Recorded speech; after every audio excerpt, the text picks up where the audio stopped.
right.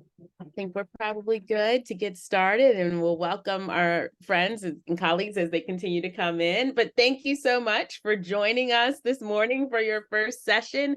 This is the language of theater, setting newcomer youth up for success in the theater classroom. So thank you so much for choosing to join us. My name is Lindsay Greene. I use she, her pronouns. I'm a Broadway actress, most recently seen in the final closing cast of The Phantom of the Opera. And I'm also Deputy Executive Director of a New York City-based arts and education organization called Arts Ignite. So I'm very thrilled to be here with you, as many of the young people that we serve are newcomer youth and English language learners. And I'm going to pass over to my amazing colleague, Helio.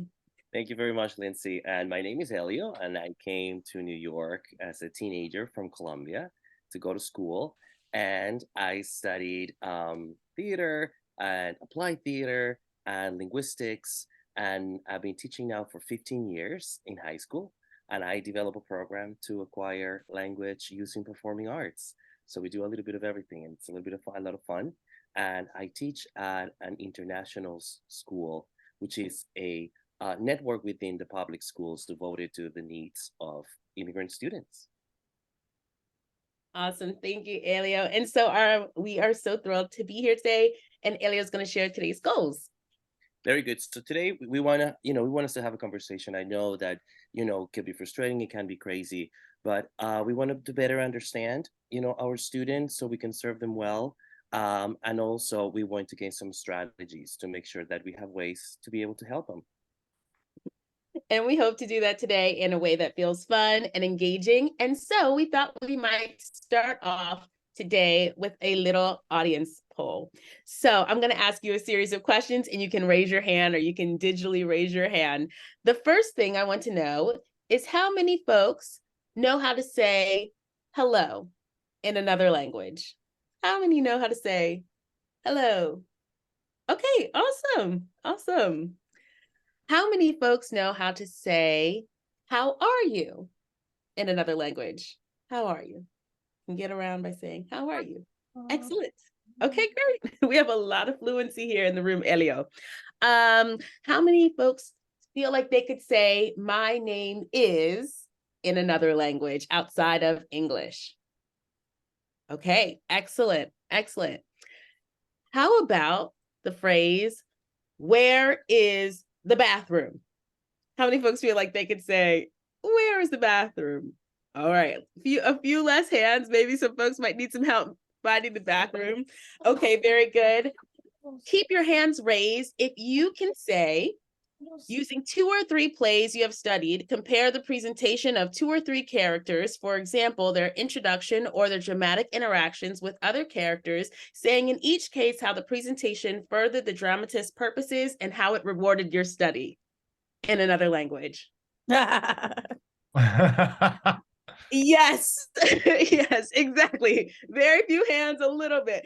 Exactly. And so hopefully that quick little poll can very expediently put you in the position of some of your newcomer youth and some of your English language learners who are entering your theater class, especially working inside of academic text. And so today we hope to unpack a little bit of how we might be able to support them so that they can still succeed with final questions like that, navigating their own home language and their English learning process. So we're going to start off with a little exercise called Tell Me a Story. And this game is inspired by Jennifer Stengel Moore, who did a workshop called Building Bridges and Breaking Barriers for Multiple Language Learners in the Arts and Education Roundtable. So this is how we're going to play the game. I want everyone to take a moment and think about the best day you have ever had as a theater maker. Take a moment and think about that day and consider what happened. Where were you? How did you feel? Who was there? And how you were changed. Think about the best day and how you might share the story of that day to someone else. take a moment, think about that day and all of the questions to consider. Stop. And this is what we're going to do with your story. We're going to put you all in breakout rooms for this first exercise. You'll be in pairs. And in your breakout room, we want each person to choose one of two roles. One person will be the storyteller. The second person will play the role of the audience member. Okay, so we'll have a storyteller and an audience member. The storyteller will share the story of their best day as a theater maker with their partner in 1 minute or less. But you will share this story without using English. Okay, so think about how you might be able to share the story without using any English at all. The audience member will view the story or the performance and take note of what you see, of what you think, and of what you wonder about the storyteller's performance. After that 1 minute, you will switch roles. The audience member will share their story as the storyteller, and the storyteller will assume the role of the audience member and take note of what they see, think, and wonder. Okay, after you're done, we're going to come back and we'll debrief a little bit about your experiences, thinking about your best day as a theater maker. Helio's going to set up some breakout rooms for us. If your camera is broken, that's okay. The idea is to use creativity into how we might share our stories. The only caveat is that you will not use English. Any questions about this? No problem. Any questions before we go into our breakout rooms? Looks like we're heading out. Sorry. I woke them up a little quickly. No problem. And what we'll do is I'm going to pause the recording and then we'll come back. Soy maestra de español para mi escuela, so. Oh, that's amazing. That's so cool. I love that. Teatro y español. Oh, that's beautiful. Yeah, so I'm teatro and English. I'm actually teatro and English and Spanish. Nice. Yes, very good. Okay, perfect. We're coming back. Welcome back, everybody. Welcome back, everyone. All right, I know that was a brief experience, but I hope you all enjoyed it and also got to meet some more of your colleagues throughout the city. But let's just take that quick experience and we're going to debrief around 3 questions. The first one is, what was it like to participate in this task? Question 2, what strategies did you use to make meaning if you did not understand what was being communicated? And the third question is, what can be taken away from this exercise that might impact your teaching practice for English language learners? I'm going to also put these questions in the chat, and I'd love to just hear a few reflections around any or all of these questions. Feel free to unmute. You can put yourself in the chat. I want to jump in on this. I had a really difficult time with this. Sorry, I'm looking one way because that's where all you are, and here's where my screen that I see what's written. It was really difficult for me to think back 30 years and try and pick one moment and then figure out a way in a Zoom box to be able to express that information in a non-English way, and then to try and get my partner to understand. We actually ended up talking about how difficult it was rather than being able to do this. And it really, for me, immediately was resonating about how this type of process for us is like a simulation of how difficult it is for our language learners to maintain focus and attentiveness in our class when they have no idea what we're saying. So like for me, it would have been a more helpful experience to have all of those instructions in a chat that we could see, but because we couldn't see that anymore, it made it even exponentially more difficult. Absolutely. Thank you, Michael. Thank you, you. Michael. That makes me think of like being aware of what are we asking them to think, what are we asking them to do, and what are we providing as help for them to be able to be successful, right? Thank you, Michael. Molly, Molly Ann, I see your hand is raised.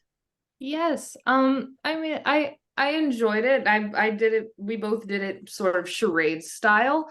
But what struck me was after I watched my partner, I was thinking, I would love for you to do that again. Like I needed repetition. And then when I was doing it, I was like, we ran over time, and I was just, it made me think of, it takes more time to communicate if you don't have the direct portal of speaking the same language. So yeah. Beautiful. Thank you, Molly Ann. I appreciate it.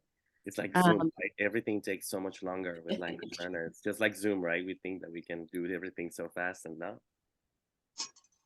I see Ferdinand and then Stephen Weber. My partner did a really amazing job with his storytelling. It was actually in French, which I thought was amazing. And I really try to take the point of view of what my students, because I do have a very large newcomer population in elementary school, and all different languages. Yeah. And I realized just how hyper-focused I became. I was noticing the facial expression. I was noticing the change in the voice. And the times where I was most focused in was when my partner did give me that. It wasn't just sort of a blasé, medium sort of a tone. And just thinking about like what that did for me is I actually did start to understand kind of what he was saying.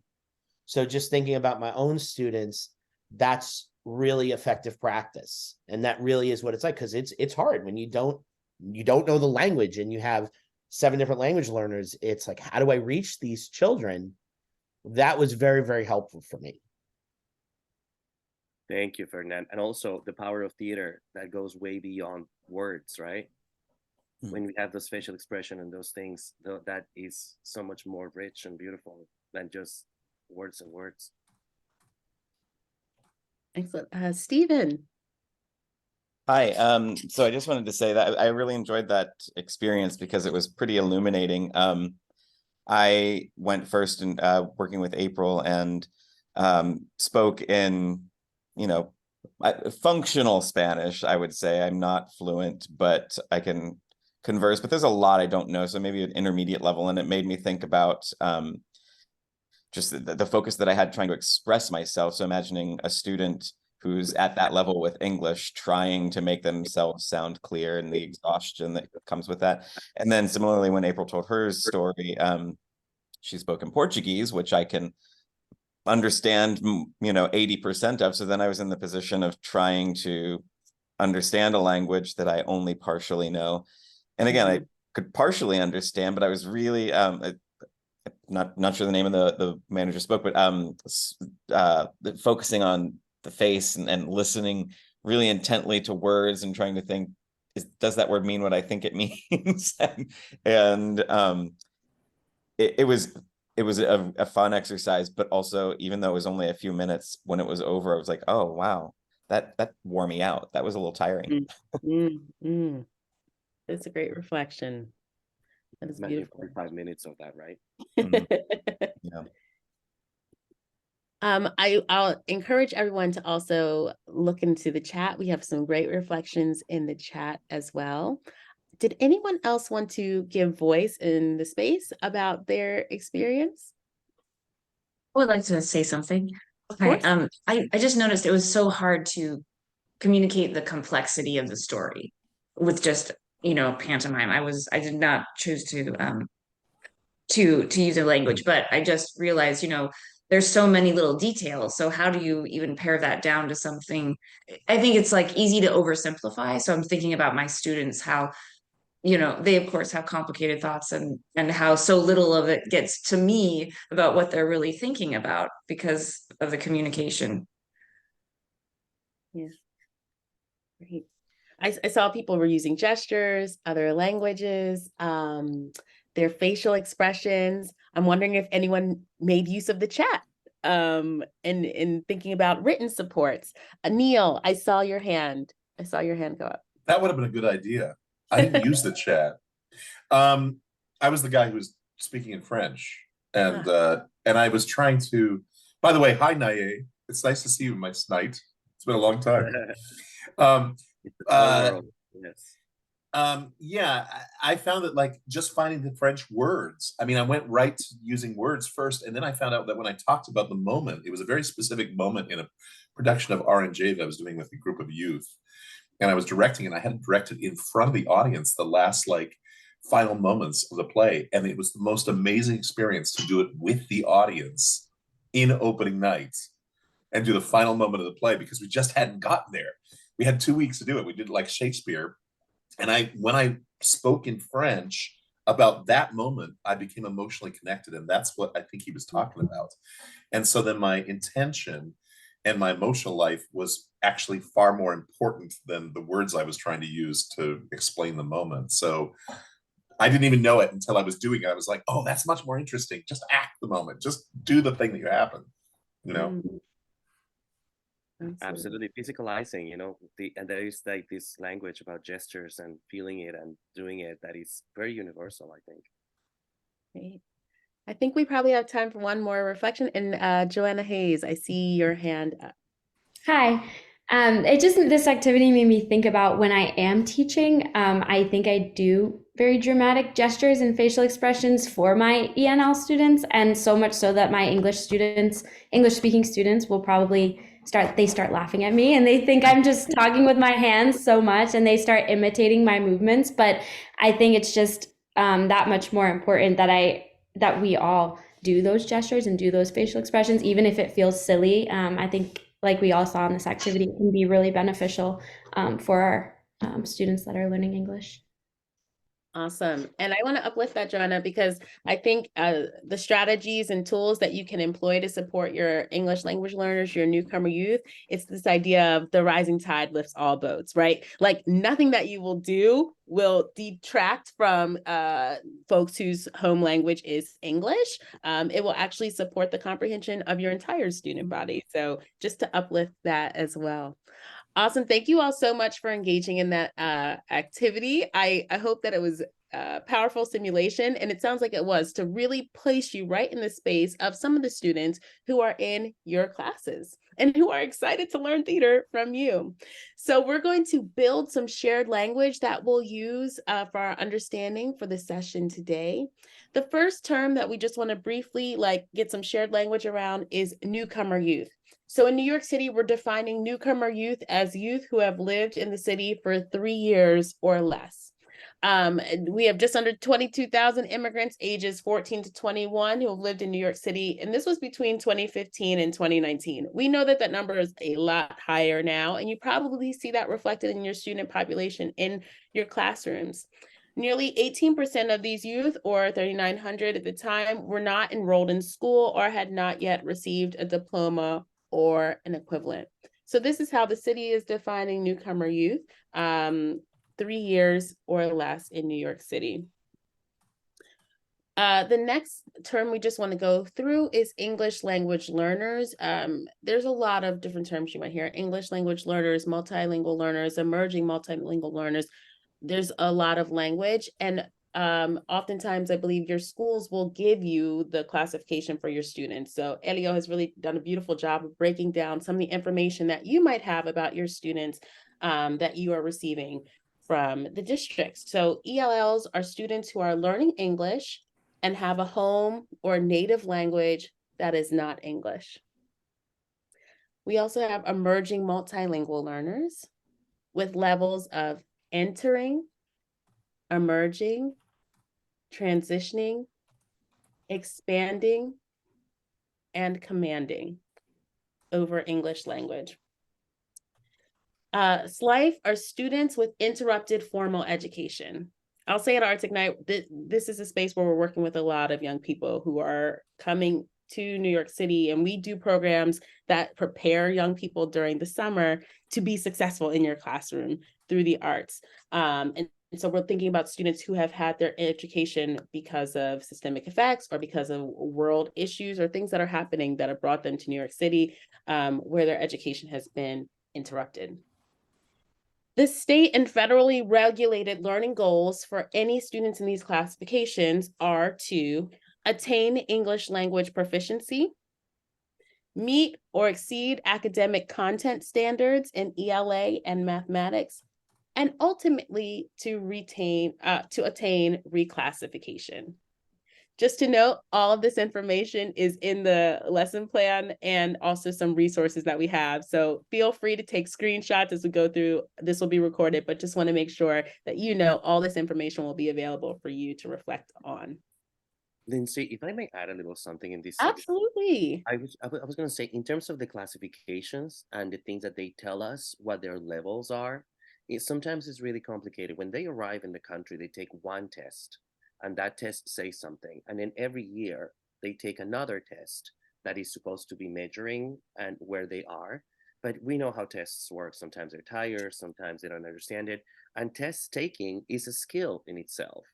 So many times, unfortunately, it's unreliable. So you will get to know them, and as you will get to know them, you will determine better, what their actual abilities are.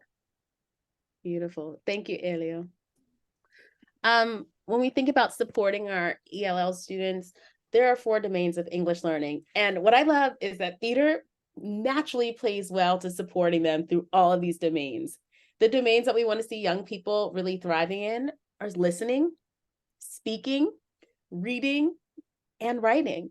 And there's opportunities to strengthen all of these domains naturally in your theater classes.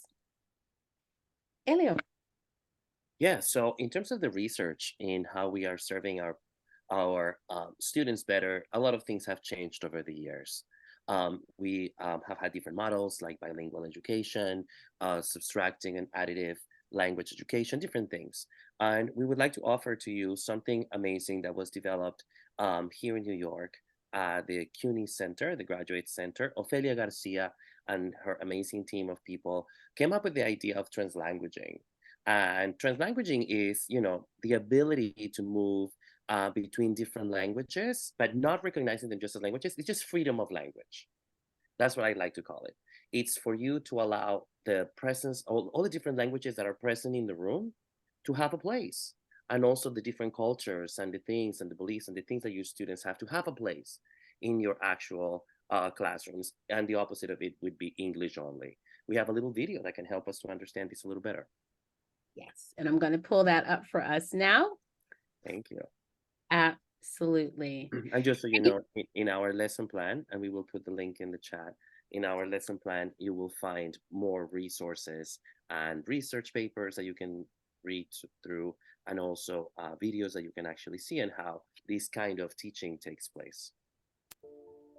When it comes to teaching emergent bilingual students, or students we typically call English language learners, it is important to make bilingualism the center of the curriculum, or the norm, you could say. You see, most language classrooms mistakenly normalize a monoglossic ideology that views languages as autonomous wholes. This perspective mistakes bilinguals as double monolinguals, leading to linguistically segregated classrooms. Similar to in nation states, languages, by this model, are given borders that speakers should not cross. To combine languages would be a form of contamination, or worse, a retreat into unwanted vernaculars, such as Spanglish. The problem with this rigid approach is that there is no evidence that the brain separates languages. There is no Mandarin part of the brain, nor an English one. Research shows, in fact, that for bilinguals, both languages are always active in the brain to some degree.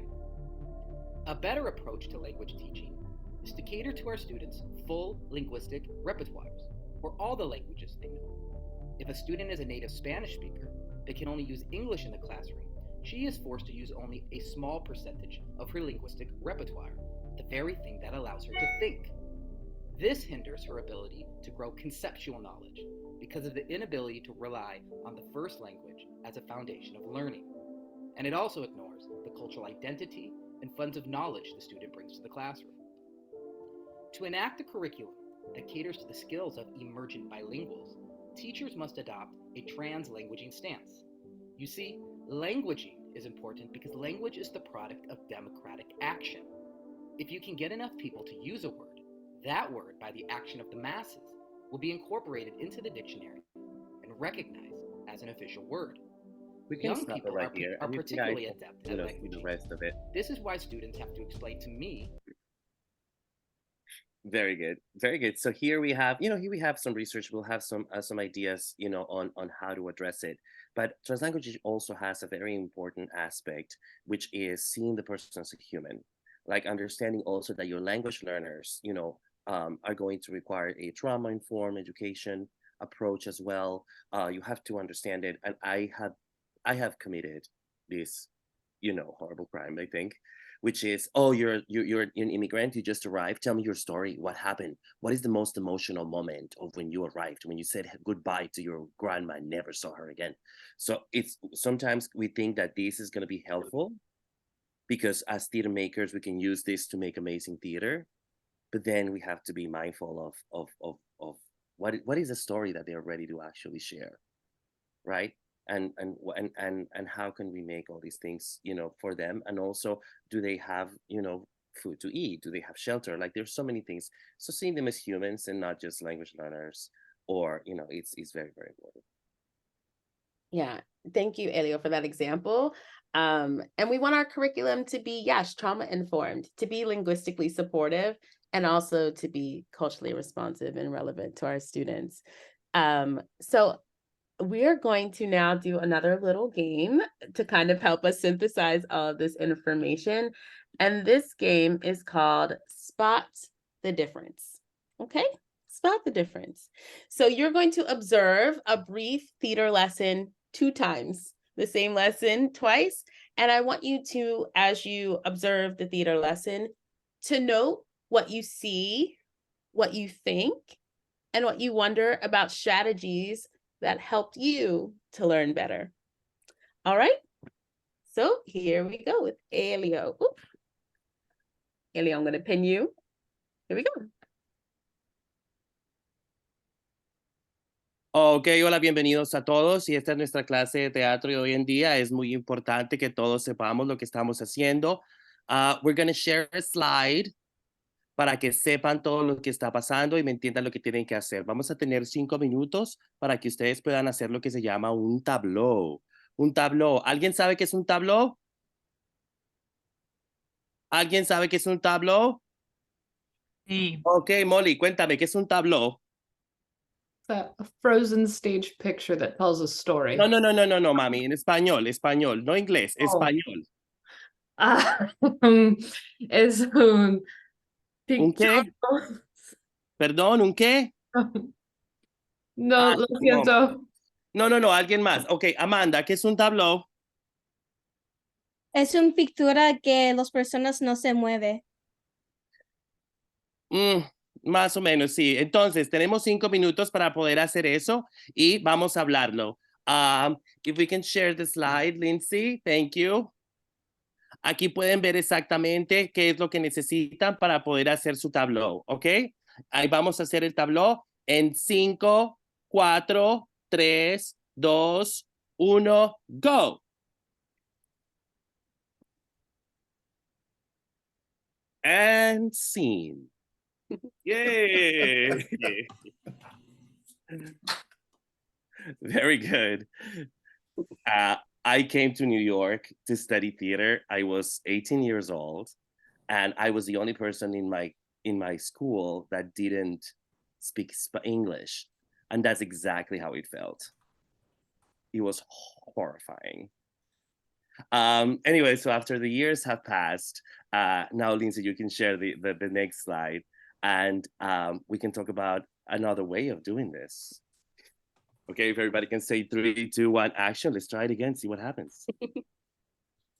And everybody 3, 2, say 1. 3, 3, 2, 1. 1. Action. Hola, muy bien. Buenos días. Yo soy Mr. Helio. Hoy vamos a hacer un tableau, a frozen image. So, por ejemplo, frozen image, triste, right? Triste. Triste. Entonces, hoy, we can go to the next slide. Vamos a tener 3 grupos. Group 1, Pablo, Mario, Joseph, Linda, Richard. Group 2, Rosa, Caleb, Mariana, Adela, Andy, Jack. Group 3, Alex, Wendy, Audrey, Julian, Camille, and Pardo. Vamos a hacer un tableau de Macbeth. We saw the movie. We read the vocabulary. We saw the pictures before. Ahora, hoy, tableau. We can go to the next slide. En el tableau, piensa. Piensa. ¿Quién eres? ¿Dónde estás? ¿Y qué está pasando? Tenemos 10 minutos, 10 minutes, and then we'll get it done. Okay? Very good. So, everybody ready? En 3, 2, 1, go. And scene. Very good. Very good. So that's a lot of how I do things in my classroom. So we can think of this, and then so from all these amazing things, and from these 2 scenes that we just watched, I wonder what strategies we'll be able to use in what we're doing. Let's debrief. Let's talk about what you saw, what you thought, and what you wondered about 2 versions of the same lesson.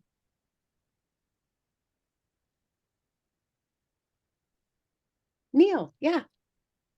Well, the second was infinitely better. I mean, it was, it was like a lesson in how to be bilingual and how to like teach to all the students and that sort of thing. It was so much clearer, And it was actually interesting because I have mostly Spanish speaking. That's about 85% of our population at Newcomers High School, but I don't speak Spanish.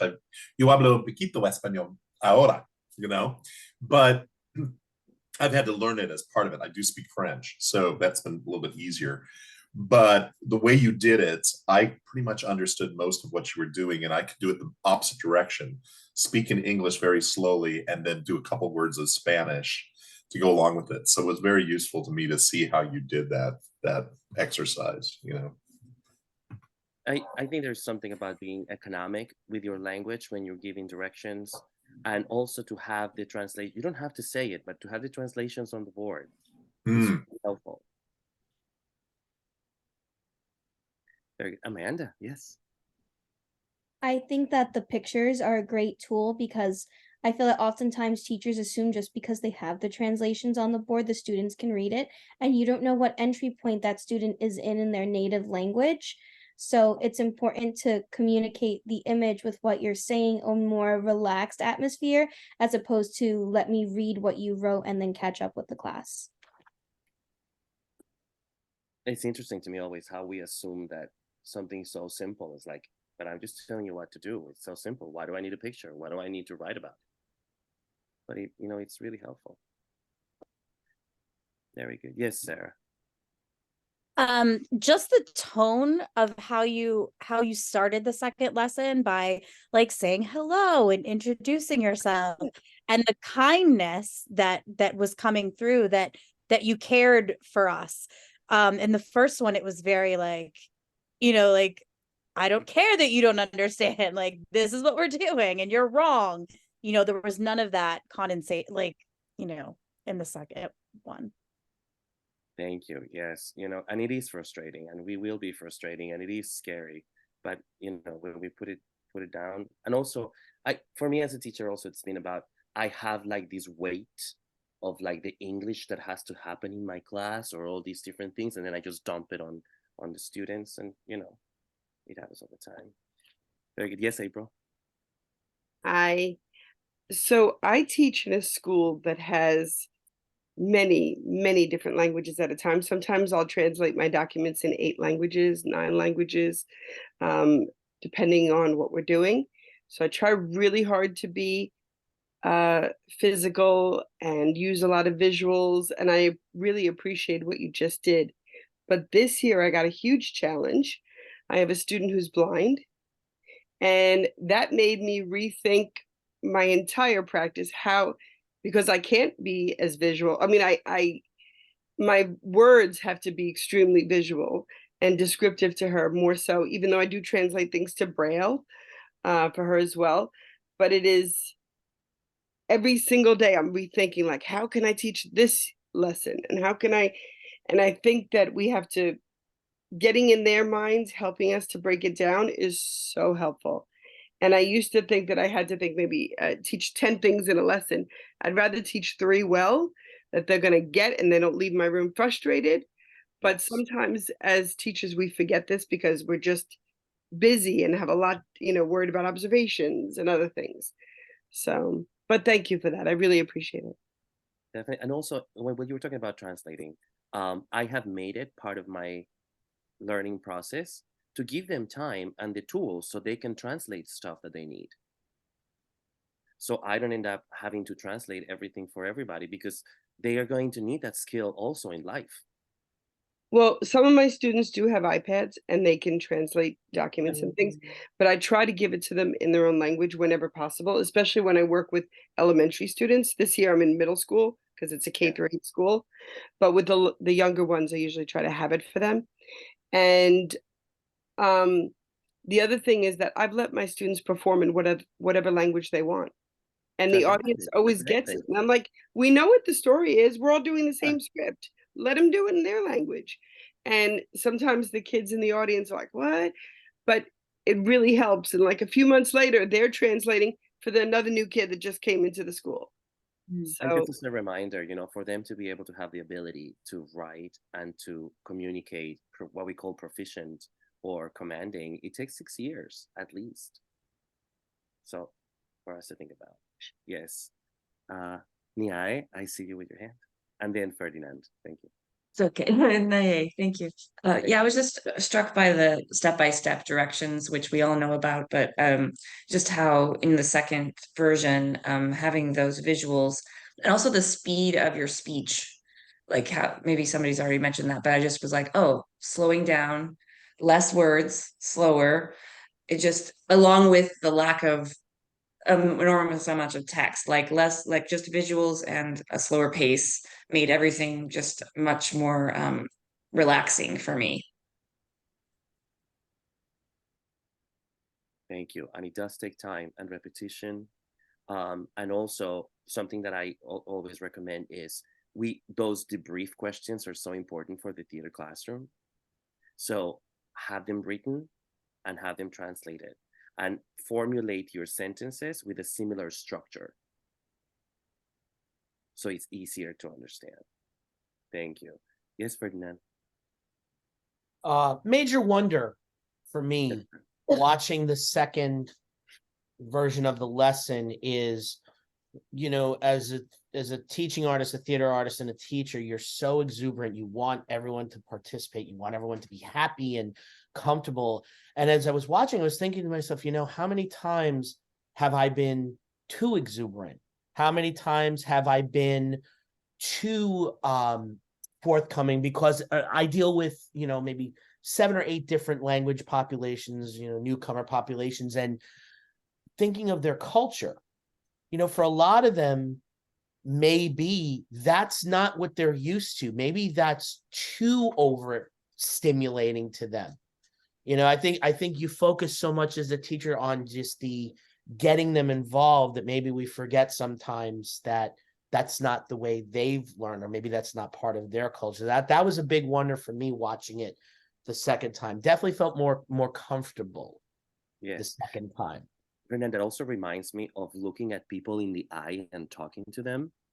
In Colombia, back where you don't do that to your teachers, that's defiant and disrespectful. So I had to learn to speak loud and look at people in the eye and be present, like what we call to be present. That's called disrespect in other countries.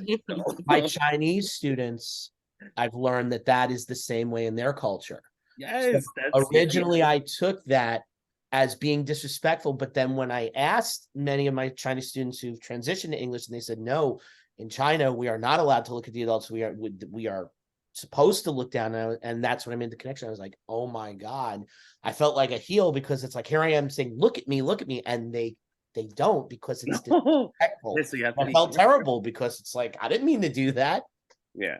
I also thought it was super disrespectful to address somebody when they open the door for you.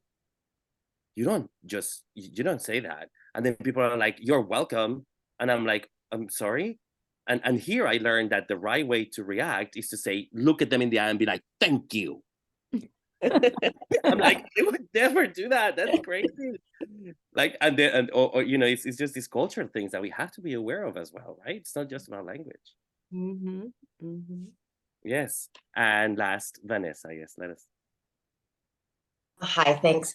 I've been just curious about how valuable like my own translanguaging could be if it's not the language of the students. Like my very personal own experience is that my students mostly speak Spanish and I have an Italian background. So there's a lot of cognate, so I try to use it, but then I don't want to be disrespectful, and I'm wondering like what your take would be on that. Yes, I think that translanguaging is more about letting them speak their own language, creating tasks where they can show off their language and their culture, and normalizing the use of many languages. I appreciate very much when my teachers used to use other languages, because then you normalize the fact that we have different languages present, and that is enough for people to feel good and be more productive. Thank you. Yeah, definitely. Very good. Perfect. And that now we can move on. Oh, we have one more. Molly. Yes, Molly. Just a question based on what you said about normalizing using other languages in the classroom. Yeah, I also have many large classes that speak about 5 different languages, and I'm providing these templates with like all the different languages, and they'll be like, so I can write it in Russian. And I'm like, yes, write it in Russian. And I'm like, are you good with performing it in Russian, like speaking your monologue in Russian? And then it's like, no. So like no one wants to perform or like speak what they've created in their language if it's not English, and then they don't want to do English because they're not confident with their English. So is normalizing the use of other language a repetition thing, or are there other strategies that you would suggest? Definitely. So I have used, there's different programs that have where you can actually write the script, and then the program creates an avatar that performs for you. And that actually has been very helpful for a lot of different activities. But also I always use it. I always say, because we have to be conscious of sort of the language objectives and what we're doing and all these different things. So I also say, Russian can be a step. That would be a step in the process. Let all your thoughts out in that language. And then we can think about, then you can think about doing it in English, or maybe and something that works very well in that I have used, and Lynn also will support me in this. We studied in the same program. So it's like, oh, we're gonna make a scene with only 4 words. We're gonna make it, okay, I love the story that you wrote in Russian, and then you translate it so I understand it. How can we use 5 words and more use our bodies and the way that we do things to make it happen? So limiting that and making it more about your physicality can be more helpful, but that takes time and takes a lot of games for people to get used to it, right? Because it's also being physical and being super abstract about your ideas is also a skill that is not cross-cultural around the world. So right. Yes, Helio, we have a lot of folks who want to know the name of that program. If you yes, I will send it out. I will send it out. I'll put it out and send it out. Wonderful. That was just my question. Thank you. Oh, perfect. Very good. We get it. Sorry, I don't know where I can raise my hand. I can't find it. Please, no problem. No problem. But I just wanted to say I kind of have an opposite interaction with my kids. I think that the students, especially I have students that speak all different languages in my classroom as well, primarily Spanish. But they're excited to be able to speak in their language. So if we're doing a skit and I have, I'll say to the children who speak Spanish, okay, you know, why don't we translate and allow that child to say this one line in their native language? And it's an opportunity for them to share in their own language. And I find that the theater program and drama for them is a place where they are so excited to go and they feel welcome and included because they're able to, if they're not using their home language, get up and participate without speaking, and they're not able to do that sometimes in their other classes. So it's nice for them to be able to use their home language, but also not to, and still be included in the task. And how lucky are we that we're teaching a subject that allows for that? Mm-hmm. It's really, really special. And we have to trust the process and trust it, right? Excellent. Very good. Thank you all so much for your reflections on that. We also have a number of reflections in the chat. I just want to draw your attention to make sure that you get a chance to hear from folks who have voiced their thoughts in that method as well. We are like coming up on time, but we wanted to get in the game. I think Helio has shared a lot of beautiful resources in our debrief, but also on the lesson plan that you received, there's a resource section at the bottom that will offer a number of different ideas, links, and we just want to share the one in particular. This is your cheat sheet for theater teachers. I'll drop the link inside of the chat, but just to share with you this awesome resource, Helio, if you wanted to just like chat very briefly about it, Very briefly and show folks. Yeah. So we put together this, also full shout out to the Applied Theater program at CUNY that has a lot to do. Shout out to Jennifer Stengel-Moore as well that has, talked about these things. So you'll see here a little bit of the strategies for comprehension, the strategies for expression, different things to think about in terms of like culturally, what do you think about? And then here we have a different kind. You see how if you go to the last one, the next one. In the next slide, you see how you can script what the kids are doing and saying, and that also is very helpful to make them feel more productive.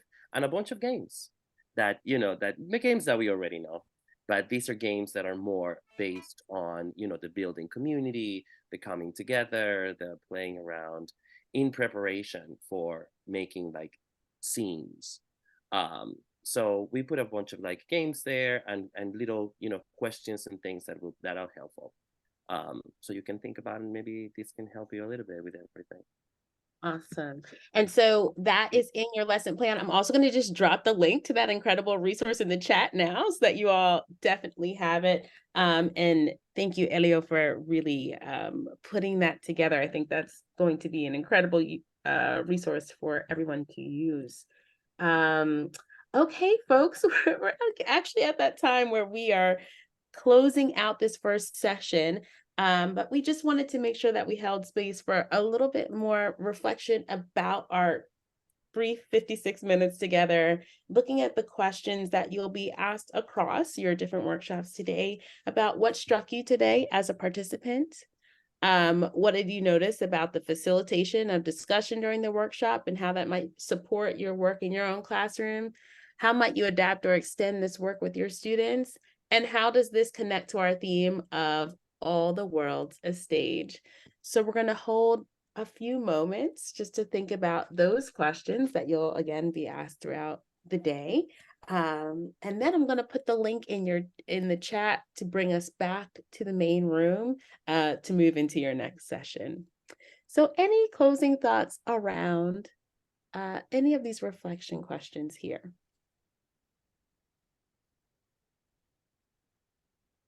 I also feel like we touched a lot about on I do too. We were doing the activity before, so I also do. Yeah. So I thought it really struck me as the lesson plan that Helio did. Helio really like explained to me some ideas that I thought I've always been hampered a little bit I teach in the auditorium, which is an amazing experience to teach in my auditorium, teach on the stage, but It takes a lot. I do all the audio visual too, and I handle that stuff, but it's not possible to do it in a class to like pull down the screen and do all that sort of stuff. I don't have a Promethean or that sort of thing. So I do it on whiteboards. But I realized that I had this brainstorming while I was watching you do that exercise. I thought, what if they did Pictionary? What if they got up and they, drew an idea of what it was and put their own language word attached to it when I'm talking about theater vocabulary. I thought of all these ideas. It really struck me that I could rethink some of the things that I thought were hampering a little bit. And also, there's a real thrust for me to be one of the solo English teachers in the school through my work.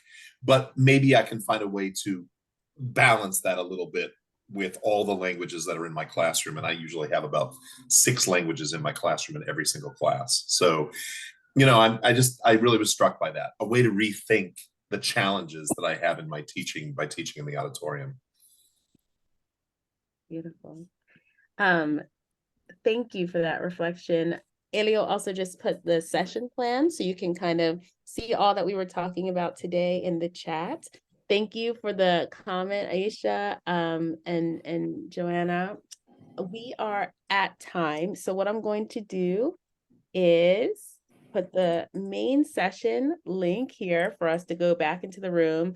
And we want to say thank you so much for choosing to spend your first session of the day with us. We hope that it was enjoyable. We hope that it was helpful for you. And also, if you have any questions, any follow-up that you'd like to do, you can take a screenshot of this slide or jot down. These are our emails, our socials, our websites. And we look forward to seeing you throughout the rest of the day. Thank you all so much for your time. Thank you, everybody. We'll see you. Thanks so much. Thank you. Thank you, everybody.